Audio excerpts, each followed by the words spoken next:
various sized boxes to try to pick. So anyway, regardless, you're picking it upside down, so the pins are all facing this way, and you're pushing down. And some people might say, why don't you just turn it upside down?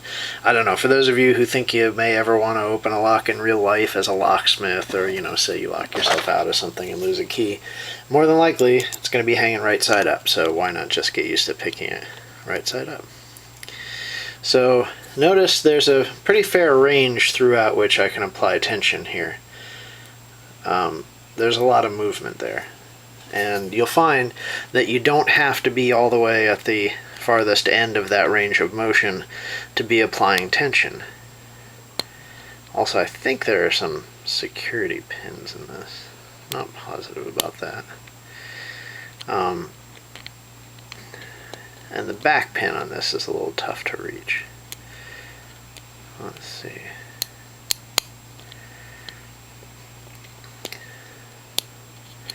Yeah, reasonably sure there's a few spools or something, because I do seem to occasionally get some false set, as on this front pin here. Oh, okay, so there she goes. Now, I was looking at the lock and not the camera, so I don't know if that, how that came out. But the thing I wanted to say, and hopefully you saw it as I was opening up the lock, is that you don't have to, again, don't have to apply the full range of tension. As long as you have some tension on it, it can have some room to wriggle yet before, because as I said, once the key engages the shackle, it can be quite hard to move. I mean, by quite hard, obviously, it's a relative expression. It doesn't require several pounds of force, but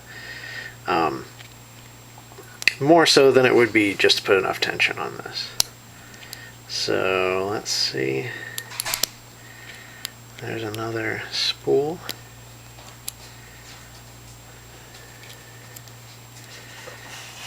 And my brother just walked in the door, so he is probably gonna interrupt the video, so I'm just trying to pick it one more time real quick before he walks in. And that's him in the background if you can hear it.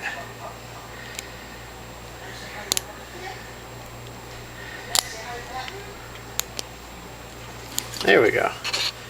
One last time. So again, you'll notice before it engaged that, I turned it quite a ways before it engaged that. Okay, so that's all you have to do. Alright.